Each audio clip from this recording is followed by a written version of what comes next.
It's lovely to be back. I'm so impressed that there are so many of you who persevered, even though a lot of you ran into difficulty yesterday, and that that you're back. I'm delighted that you're back. Um, let's get started. We're going to do a little bit of review, and then we're going to plow through some new letters and a couple of other funny phenomena that we're going to look at today. And we're going to read a whole lot of new words, and we're going to make some progress on some of the things that we began to study before. I think we look at Hava Nagila already yesterday. We did, right? Yeah. So maybe we'll make some progress on that today. We'll see. Julie, I see there are people in the waiting room, so you might want to let them in. I'm going to start with sharing a screen with you, and that would be this. I apologize also for the zombie absent eye thing going on. The reflection is mostly from my screen, and I haven't figured out how to get rid of it, but I do actually have regular human eyes back there. Okay, here are 5 letters that we learned yesterday, one of which has 2 different forms. We learned Aleph, which is kind of the stop. It's not quite really silent because sometimes it's the silence between two vowels. There's an Aleph in the middle. We learned Ba and Va, the Bet and the Vet.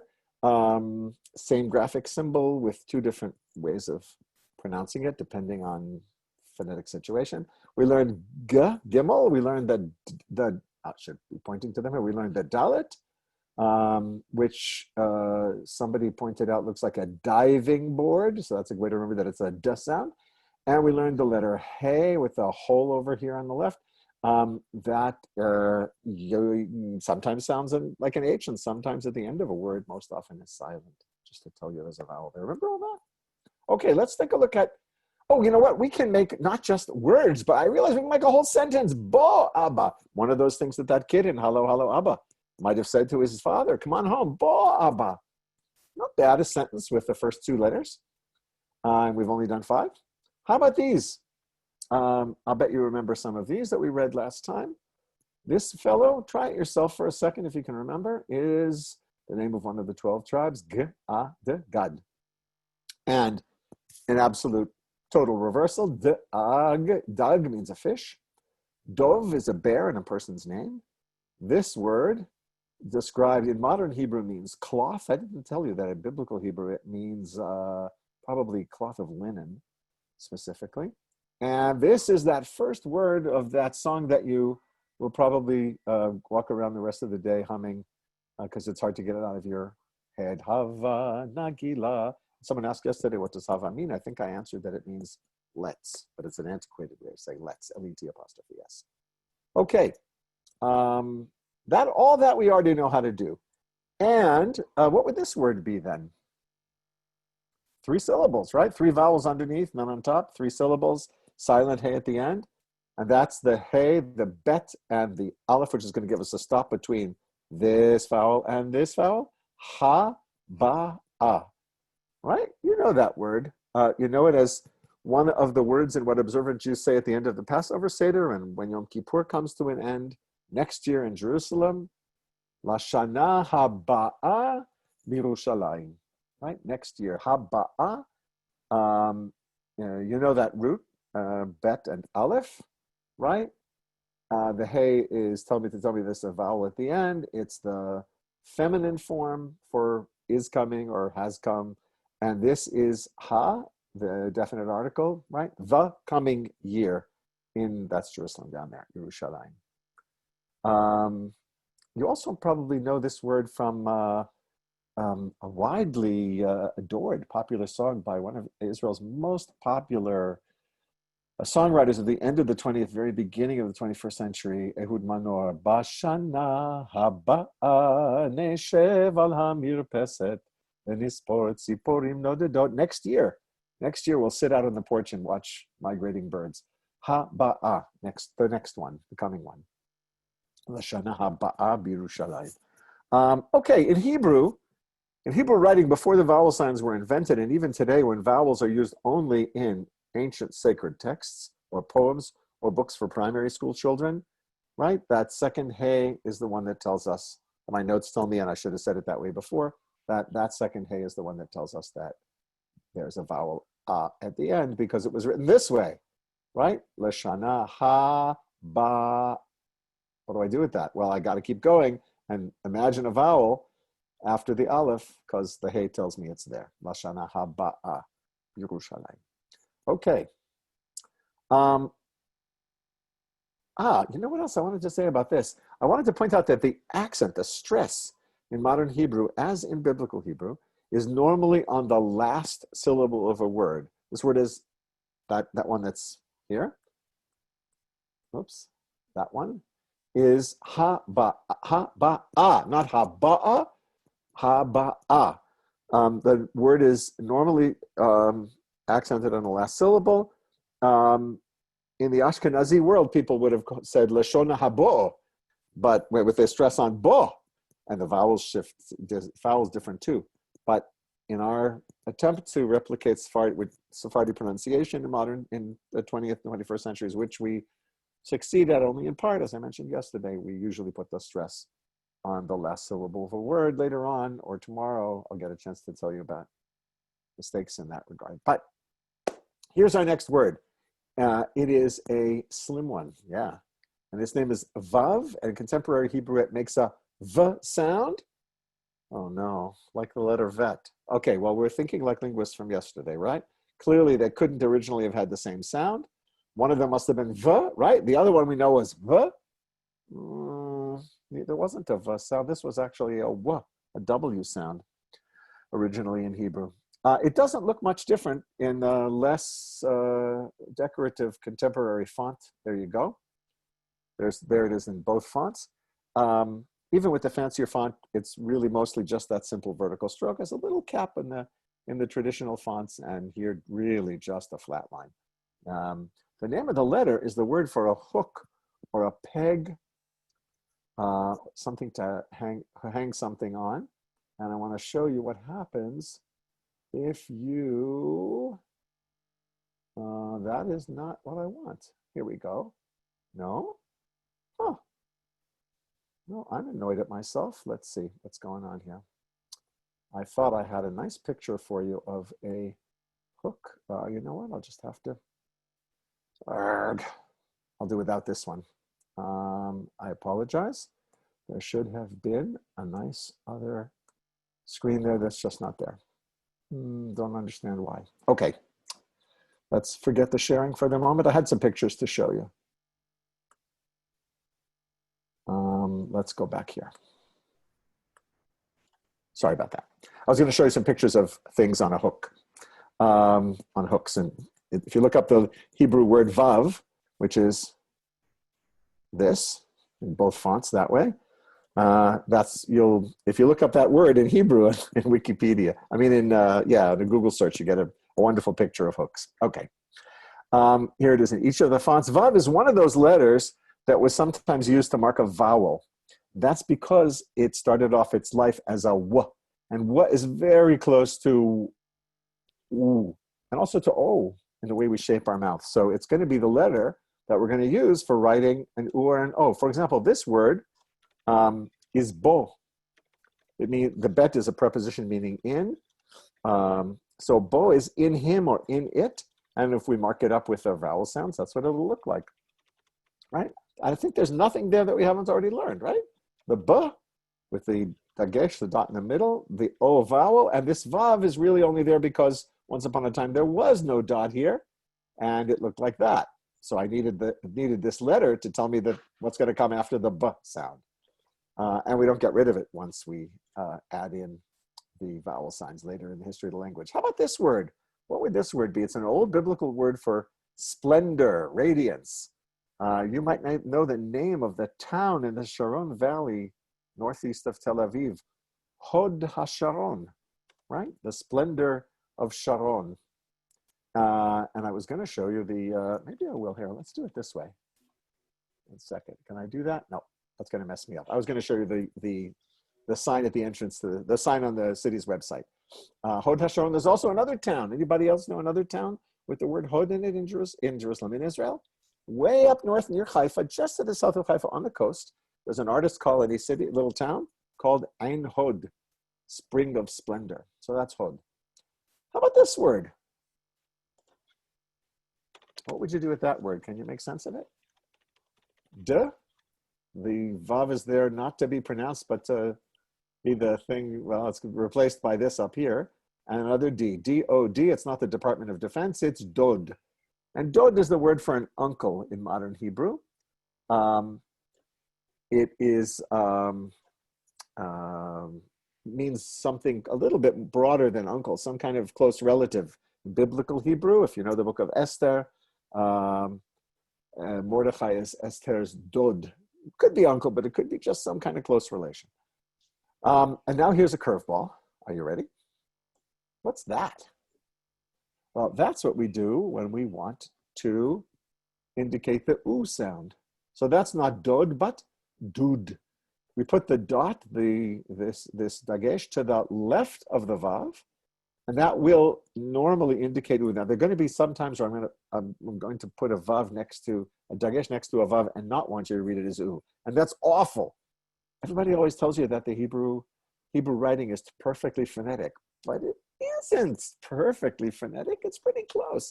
But this is really one of those times where the dot next to the vav makes it an oo sound. Dud. A dud is a water tank. And many of us in Israel have water tanks on our roof with passive solar panels. Most of us in Israel, I would say, get our water heated from April to October entirely by passive solar, just with the water passing through a glass case on your roof. It's amazing and wonderful. I can't figure out why Americans don't do it. I have a brother in Massachusetts who uses a system like that to heat his pool in his backyard. Dod and dud are both written this way. So I got to rely, if I'm reading a modern text where nobody's bothered to put in the vowel signs, I've got to rely on the context to know whether I'm talking about an uncle or a water tank. Now, it's very rare that I would take a shower and empty out my uncle or go to visit my water tank. So usually in context, you won't have a problem, but that is one of the challenges of reading modern Hebrew.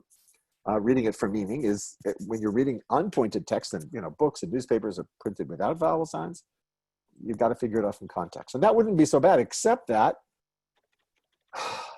it's the very same three letters that give us, can you figure that one out? Now here, the vav doesn't have a dot over it. It doesn't have a dot next to it.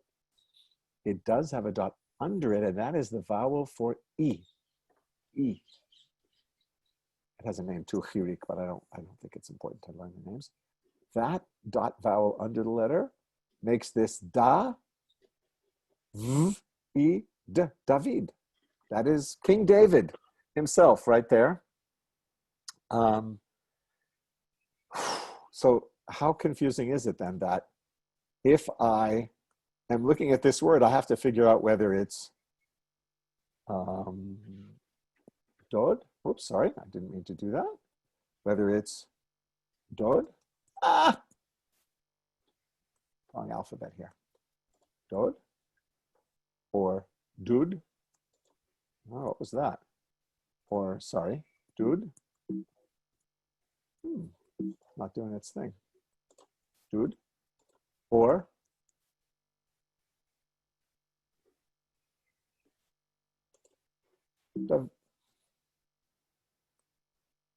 David. All the same. Oy. That is one of the challenges of reading modern Hebrew. Figuring out, reading Hebrew in general, I had it already there for you. Right? One form is all three of these, all four of these. So aren't you glad we invented a system of adding vowels? Okay. And again, why is this letter the one that can be O or U? Because originally it wasn't a V sound, it was a W sound. Isn't it funny? Two different letters came to be used to represent the V sound, even though there wasn't one originally in classical Hebrew. We're moving on. We're moving on. Have we done the letter Hey? Yes, we have. Have we done the letter Vav? Yes, just now. Have we done the letter Aleph? Yes. So what is this? I hope you all sound like owls out there. I don't get to hear you, but I hope that you're hooting like an owl because that is the letter Hu, the word Hu, right? It's not Hu. As I said yesterday, they're not really long vowels and they're not really short vowels either. Hu. It's not Hu or Hu, it's Hu. And it is the word for he. The silent Aleph, of course, was there to tell you that this vav was a vowel. Oh, it's complicated, isn't it? But there it is. Hey vav aleph. The first one, that hey does show up as an H sound, of course. You might know this from the Passover song, Adirhu, right? Adirhu, Adirhu, Yivne Veto Bekaro. The who, meaning he, is referring in this case to the Holy One, blessed be he, HaKadosh Baruch Hu, who is great. And we go through an alphabet of adjectives to describe the grandeur of the Lord. In this song, Adirhu, may he build his house, rebuild his temple speedily and in our days. That's what the song is about.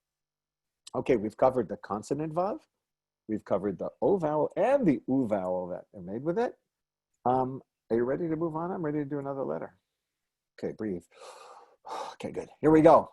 This letter is known as zayin, and it makes the Z sound, the Z sound. Here it is in both fonts, right?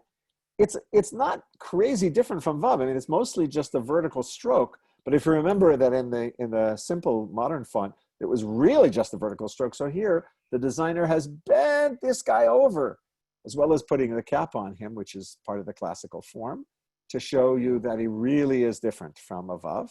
It's nice that the designers of the modern fonts have really tried to make the letters look more different than they are in the classical fonts. You'll notice that the top stroke is not just to the left of the top of the vertical, where the top of the vertical would be, but also to the right, like here. Okay. Here to compare them are the letters side by side, right?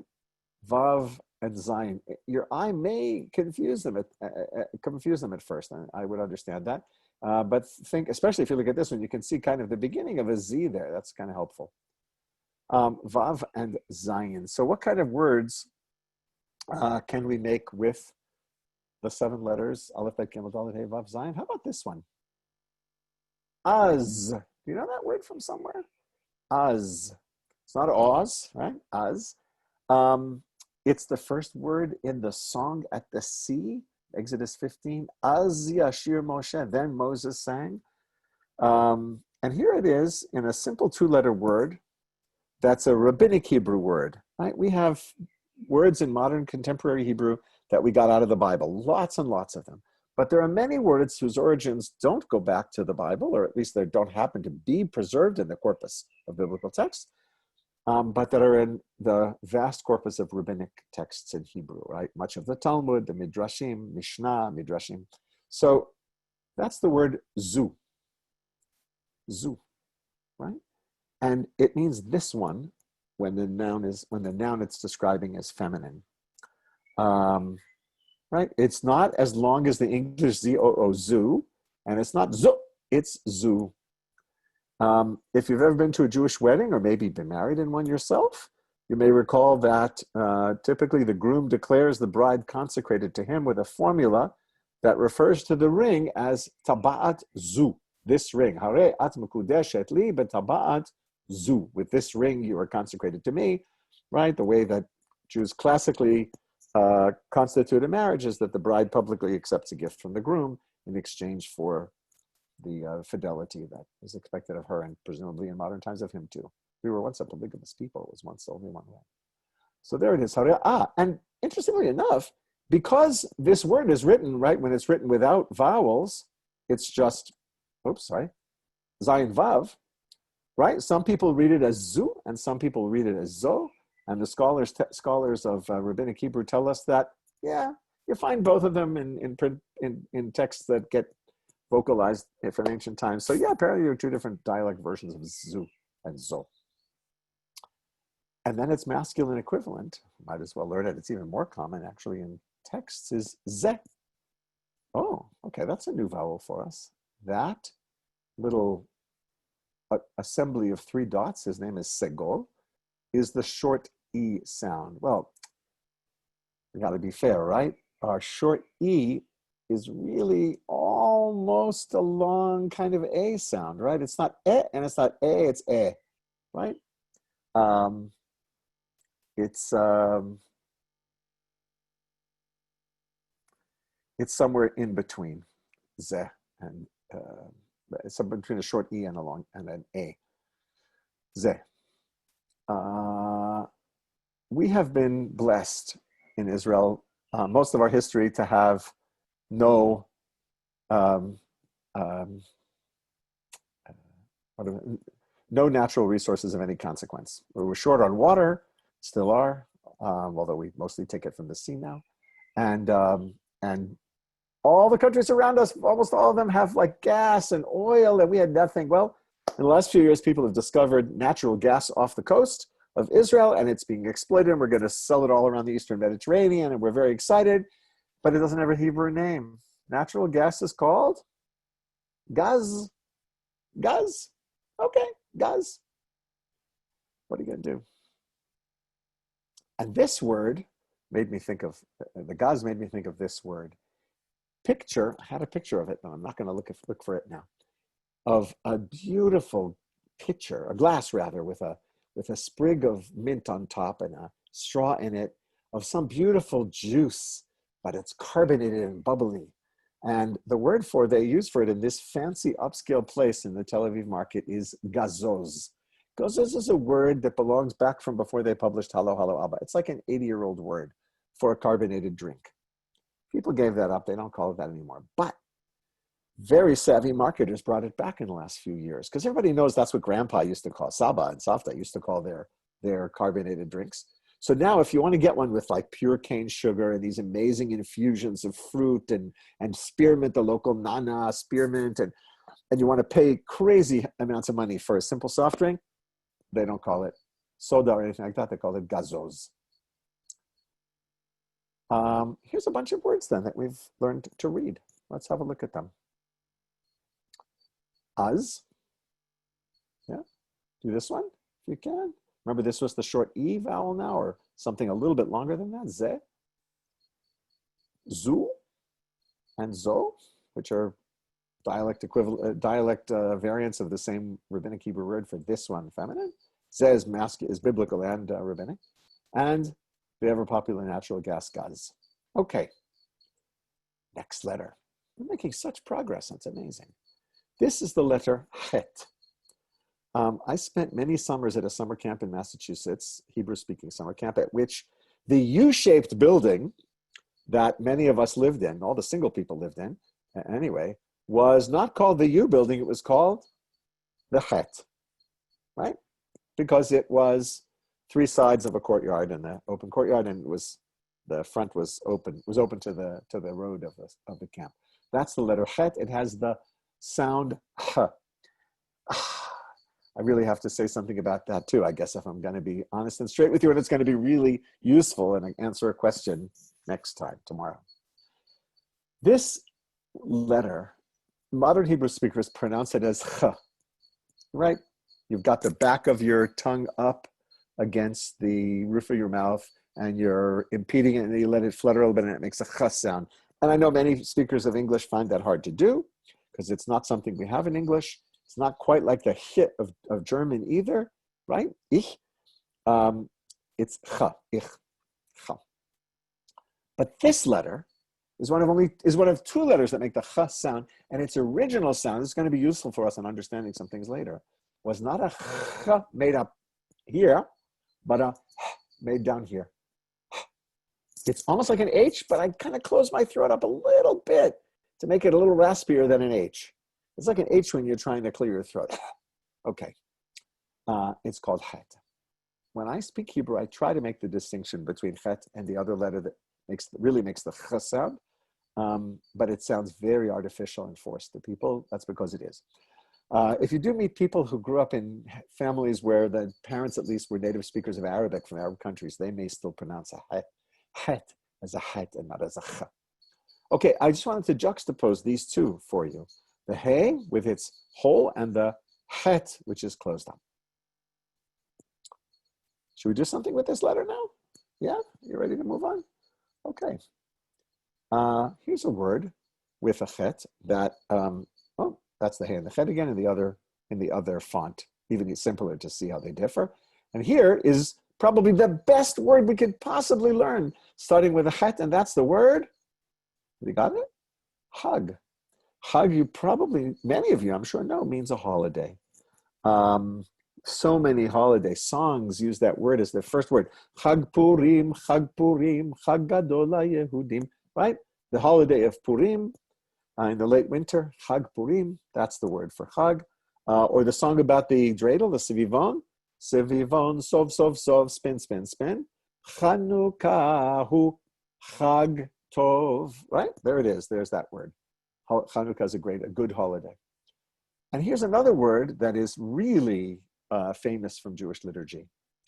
And that's the word for one, right? Religious Jews recite twice a day a cluster of passages from the Torah called Shema Yisrael, the first two words of the first verse that's cited. It's a cluster of three passages from Deuteronomy and Numbers.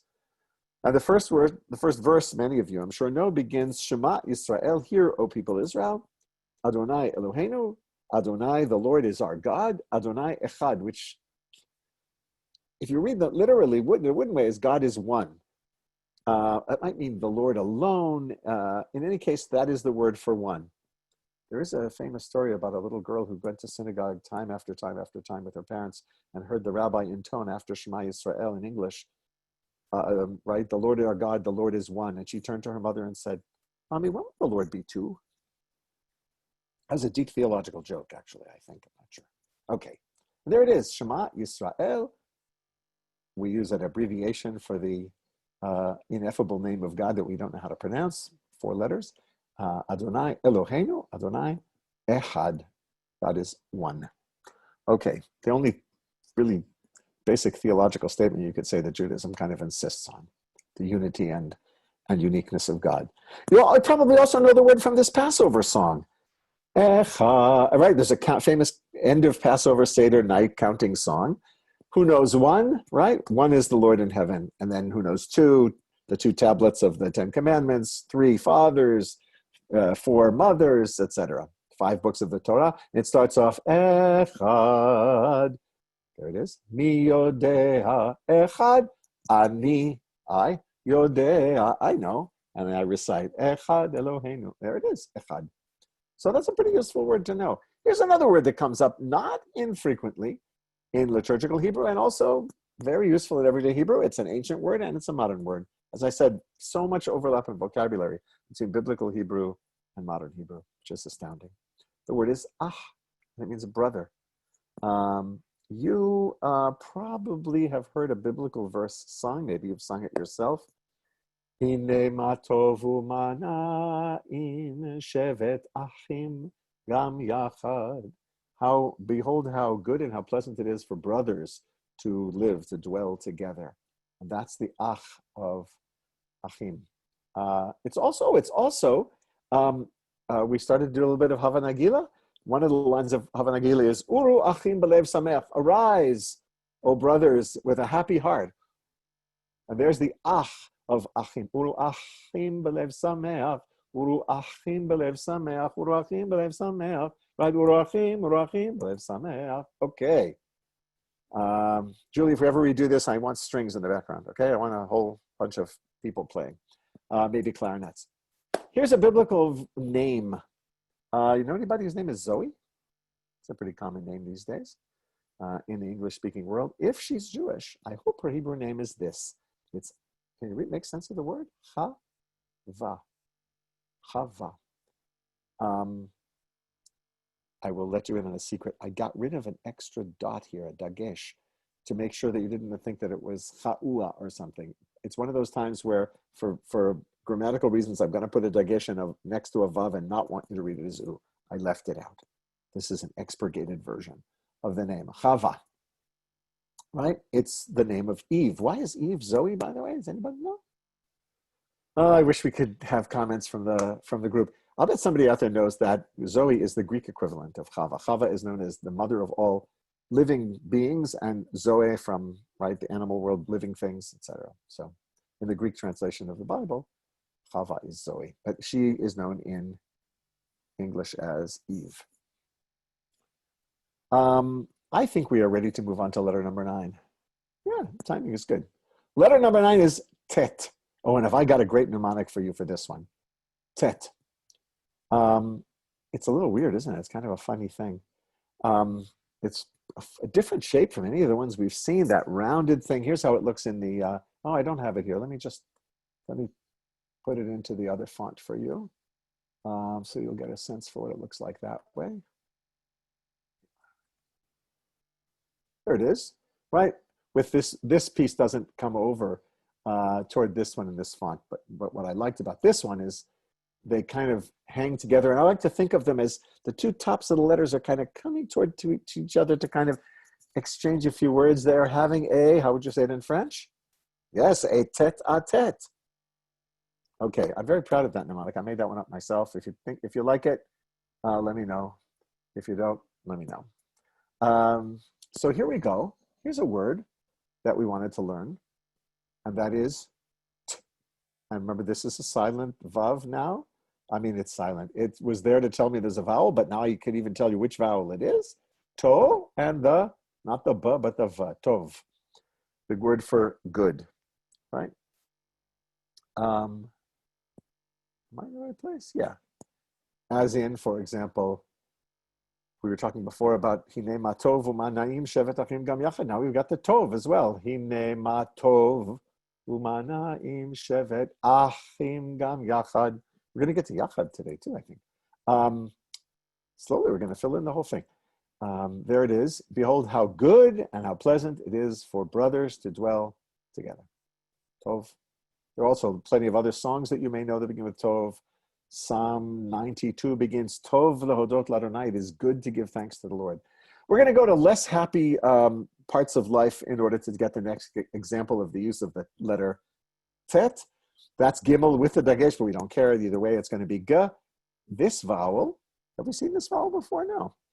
This is going to be, for our purposes, the equivalent of the one with the third dot under it. It's an E. In Ashkenazi Hebrew, this is a longer A and the other one is a short E, but modern Hebrew doesn't distinguish. Get. And if you know what a get is, it is also the name of an Israeli app for ordering a taxi, but that's not what this one is. This get means a proper writ of divorce, a bill of divorce, which is a very complex and technical thing in Jewish law. And again, whether it would be written this way or this way, contemporary Hebrew doesn't distinguish between them. Either way, it's going to be ge. Not gay and not get, but somewhere in between. Ge, get. You probably also know the name of a holiday, Tu B'Shvat. And Tu B'Shvat is not about the second day of the month of Shvat, number 2, no. It's about the 15th day. And it used to be called Chamishasar until about 50, 60, 80 years ago. Most people didn't call it Tu B'Shvat, they called it Chamishasar B'Shvat. Yesterday, someone asked me about the numerical values of letters. Tet is our 9th letter. Vav was our 6th letter. And for complicated reasons, we don't write 10 and 5, we write 9 and 6. So it's 15. The 15th day of the month is Tet and Vav. And people decided to read it as a word, right? The way you can read any kind of acronym in modern Hebrew as a word, right? I'm always surprised that the WHO doesn't get called WHO. That would be really confusing, I guess. So Tu B'Shvat, the 15th day of the month of Shvat, we read it as a word, even though you can tell from the double apostrophe, that's not letters, take it easy, it's not the letter at all. That's a double apostrophe, double quote sign sort of, to tell me that what I've got here is 2 letters and not originally a word. We've made it into a word. Okay, I think we're ready to move on to our last letter. Yeah, timing is good. This little guy is known as Yod. Yod, right? And if you're wondering, I just want to show you how little he is compared to all the other ones. See? He just fills the top half of the line. And if you want a mnemonic to remember his name, which will help you remember his sound, I want you to know that you'd be surprised what this little guy can do. Oh, that's a dad joke, isn't it? Sorry. Mnemonics are often dad jokes. I squelched a dad joke that I didn't tell at the beginning today, but I might inflict on you tomorrow when we start. Aleph, Bet, Gimel, Dalet, Hey. Aleph, Bet, Gimel, Dalet, Hey, Vav, Zayin, Chet, Tet, and the letter Yod. Let's find some words that have the Y sound. This, by the way, is going to be the letter that we're going to put at the end of a word to indicate a vowel sometimes, right? Just like the Y in McCartney and the Ek and the Y at the end of 60 in my example yesterday. A very, very common word in Hebrew is the word Yad. It's a hand, yad. Here in Jerusalem, there's a wonderful institution created in the 1960s that offers a place for elderly folks in Jerusalem to come during the day and work, and also get, have people around and get some socialization, and they're also provided with various kinds of social services there. The owner insisted that it not be about a handout, but about extending a hand and people using their hands, and she called it Yad Lakashish, a hand for the elderly person. They call it in English lifeline for the old. It's an amazing place with a wonderful crafts workshop, and if you're ever here and looking for gifts, their gift shop is one of the best places to find things. So Yad Lakashish, a hand for the elderly. Here's another word. Why this is here right now, I don't know. Why who is here? Because haven't we done that already? I have no idea why this one wound up here. We did that already. That's silly. Oh, because I wanted to remind you, I'm not looking at my notes. I'm just having fun. Yes, because we learned the word who for he, right? Who is he? That's confusing enough. But he is she. Who is he? He is she. Oh my gosh, it's like that Abbott and Costello who's on first routine. I'm sorry. This is the word for he, who. And this is the pronoun for a single female person or thing, because things have, inanimate objects have grammatical gender in Hebrew, he, right? So there you have, originally, of course, that was written without a vowel. I'm sorry, now let me just show you what I mean by that. It was written this way. So the yud was there to tell me what vowel is pronounced after the hey. And interestingly enough, not in biblical Hebrew and not in modern Hebrew, but in the Hebrew in Qumran, the Dead Sea Scrolls, this was pronounced hiya. That might have been a spelling pronunciation, or that may explain why the aleph is there, right? Otherwise, couldn't I just have hey yud? But it was hiya, huwa. Interesting. But we don't do that. We just say he. Whoops, that's not what I wanted. I wanted this. That's not what I wanted either. I want to give it back to you the way you found it. I got to return it to you the way. Not that one. This one. There we go. Okay. He. And there they are, who and he, which are he and she, and I know that's really ridiculous. Here they are again for comparative purposes without their vowels. Okay, we're going to take a few more words before we close down today. Here's a word you may know, and you should be able to sound out. Maybe you don't know it. It's not all that common. It's the word for a kid, not the kind that you raise yourself, unless you have a pen in the backyard, but the kind that is whose parents are goats, right? This is a gdi. And this is not a vowel, but it's not a vowel either. It's a kind of tiny little bit less than a vowel. It's called shva, and it gave its name to the schwa in English. You know, in dictionaries, when they print an upside down E, that's called a schwa. That's from this. It's less than a vowel sound. It's just a little. Hebrew doesn't like having two vowels in a row without at least a half vowel, some little bit of sound in between them. Israelis do not call salmon, the fish salmon, S-A-L-M-O-N. They call it Salomon because they don't like having the L and the M come right up against each other without a vowel. So here we go. This is the word gdi, and that is called a shva, and it indicates, in many cases, a little half vowel. Sometimes it's not going to. That doesn't make any sense. Obviously, the people in the dialect of Tiberias, when they made it up, there must have been a little bit of a sound, even in the places where we don't hear one today.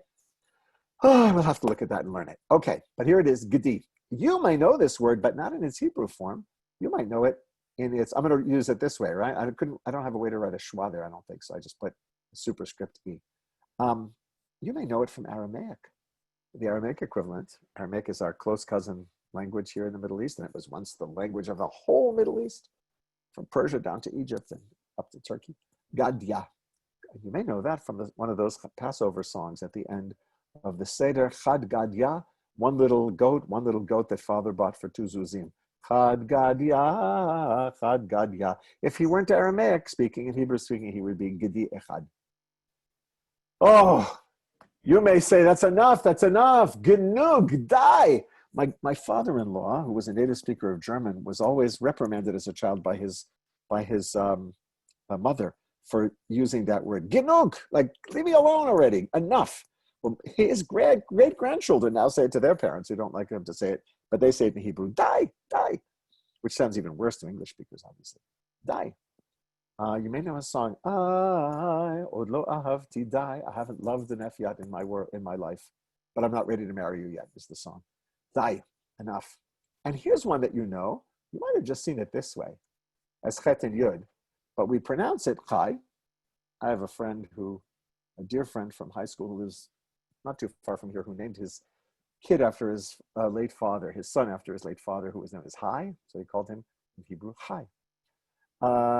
And you've seen it on necklaces and things like that, right? Because the numerical value of Yud is 10 and the numerical value of Chet is 8. And so 18, life, Chai, alive, becomes kind of a lucky number, 18, propitious number, and written out in Hebrew. In this order, not the normal order, it would be, you'll see it used as an amulet. I once saw one that was totally backwards. It was a yach in a store in Maryland, and the guy said, "Oh yeah, well we send the copy out to be cut and the silver put into the turquoise put into the silver, and the guy just did it backwards." I said, "I'll buy it from you for half price because no one's going to buy it." He said, "No, someone will think it's an Indian equivalent of a buffalo or something." So I never got to get the yach. We had an iconic mayor here in Jerusalem, and he was mayor for 28 years, from the middle of the 60s through the Six-Day War, through the Yom Kippur War, through the Lebanon. He was. Oh, we count time of wars here. He was mayor for 28 years, and he saw the city grow from a little half a city to a whole city, and he had grand plans, and he raised incredible amounts of money, and he was very much liked for everybody. His name was Teddy Kollek. He did not have a Hebrew name, which was really unusual for an Israeli politician in those years. And everyone called him Teddy. And today, Teddy refers to the stadium, the Teddy Kollek Stadium in his name. It's Stadion Teddy Kollek. But if in Jerusalem, if you say, I'm going to Teddy, everybody understands you're going to. Unfortunately, Mr. Kollek is no longer with us, but his name is on there. And here's another word that we can do now that we've learned the Yud. Yahad. Hine ma tov u'mana'im shevet achim gam yachad. Yachad means together. Right? Behold how good, tov, and how pleasant it is for brothers, achim, to dwell, shevet, gam, yachad, together. Notice, yachad is not yachad. It's the stress is on the first syllable, not the second. I mentioned yesterday that often when a word has a kind of echo syllable, two syllables, and they share the same vowel, that the stress is on the first syllable, right? Like my name, Peretz, although the secretary in the department I studied in graduate school for 6 years always called me Peretz because she knew that Hebrew names were stressed on the last syllable, and I never had the gall to correct her. What the heck? But there's the word yachad. Means together. It may also mean, it may be a noun in rabbinic classical Hebrew. A group. Quick review, because we're 45 minutes in. Last time we did the top row. This time, right, the silent or maybe not quite silent aleph, b, v, g, d, h, and now v, which could also be o or u. And whether it's going to be dod, dur, or david is going to depend on context sometimes, or thank God, vowel signs when they're there. Zayin for the Z sound, ha for chet or chay. Don't bother to imitate me on that. People will make fun of you if you speak the way I do. Very purist, but that's chet. Tet, in other words, you should just say ch, that's fine. Tet, there's going to be another T sound, and I'll have to explain then why there are two of them. And the yod, which is there is a consonantal Y, or it may be used like an English Y to indicate an E or even an I sound at the end of a word. Let's take a quick look at some words we've done already, and then we'll take a couple of questions maybe in chat and call it quits. Bo. I'm going to give you a second to think about each one, and then I'm going to say it out loud. Hod. Dod. That was easy after Hod, wasn't it? Dud. If you remember, that's the U one. And this is that name, David. The Arabic Daoud, right, is the same name. Hu, which means he, and he, which means she. And Dag is fish, and oh my gosh, it's just crazy. Az, meaning then. This one sounds like a place where you go to see animals, zoo. Ze, our newly discovered precious natural gaz. Rada, ah. God is one, Ehad, Yad, and my friend's son, Hai. Okay. I want to remind you that you can send me questions, and many of you did. And if you have already and I haven't answered, I'm going to get to that soon at aleph.withperetz@yahoo.com. I commend you. I apologize I didn't have some of the pictures to go with some of the things today. That was my screw up, but not terribly important, I hope. Not much was lost except a little bit of entertainment value, I hope. And that was a lot. It's really good to go back and review. Again, if you search on... so do a Google search for Hebrew alphabet. You'll see some very good videos, made by us, that are excellent review. You can go through the first 10 letters and they'll be very helpful. And let's see if I'm gonna leave share and see if we can hit, 22 items in chat. Okay. And I have a bunch too, but do we have any minutes people left? are asking, yeah, we have some time for questions. Okay, people good. are asking about if you could make the notes available or post Yes, filters. And yes, Julie, you and I should talk afterward about that. We didn't have a chance yesterday because you had to deal with those crazy technical issues that we had to get over yesterday. But yeah, we'll figure out a way to do that and let you know. Great, a Dropbox link will work, or a Google That would be the best thing, and I'll give you some of those review grids and some of those pages of words, just a few pages. Okay. If Avraham means father of nations, what does Avram mean? Oh, Virginia, that was the answer I was going to give you. Let's not do it now. But write to me again at that address, and I'll actually write you the answer. I was in the middle of typing and somehow lost it and erased. I apologize. This is me trying to be okay. All sessions will be recorded. Yes. In Dod, why is there a dagesh in the Dalet? There's a dagesh in the first Dalet in Dod because it was pronounced in a particular way. Back when Dalet was either a the, either a the or a the. And you had to know which one. We just pronounce them all as D today, as da, so you don't have to worry about it. But that's why it was there, to tell you that it was the stop and not the fricative. Okay. And we're very, what's the word I'm looking for? Conservative about the way we vocalize words, even though they doesn't really represent the way we pronounce them today. Is the vav pronounced as a V sound when it's in the front of a word? Pretty much universally, although there are some exceptions. But yeah, the vast majority of times. Can you slow down, please? Okay. Fair enough. Is there much variation in Hebrew fonts as in English? Yeah, I would say there are. There are a lot of really crazy ones. And but what's that crazy font that everybody hates? That is the circusy font. We don't have anything quite that bad here. I thought if the patach was under chet, it became ach instead. Oh, tomorrow we're going to deal with that. I promise you tomorrow we'll deal with what happens when you get a chet at the end of a word with a patach under it and there's a switcheroo going on. We'll get there.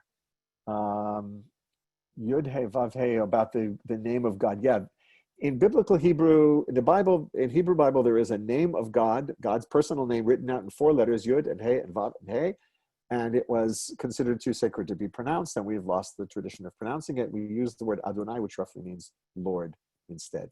Religious Jews today. How is Chava related to living? I thought that would be Chaya, both the same, both related to the same root. Good question, though, from Jonathan M. Risa asks, can you explain more about double apostrophe in Tu B'Shvat, that tet, double apostrophe vav? Yeah, when we write out an acronym, or when we use, there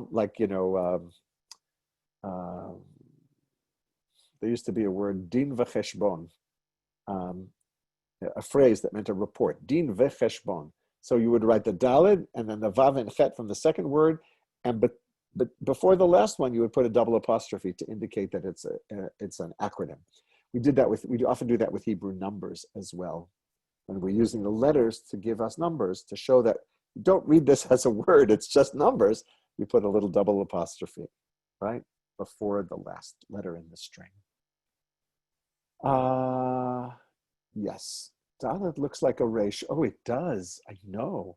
And the nice people of the Koren publishers, in the 60s, invented a font called Koren, K-O-R-E-N, that made the Resh and the Dalet really different. And they published Bibles and prayer books, and we are forever grateful to them for introducing the idea that we ought to design our fonts so that they don't look so much alike. Yeah, the Resh just comes up and curves, or this way, I can't tell what you see, And the dalet actually comes across both sides of the vertical a little bit. One side extends way over as a diving board, and then there's a little bit on the other side. I don't know whether it's this way or this way.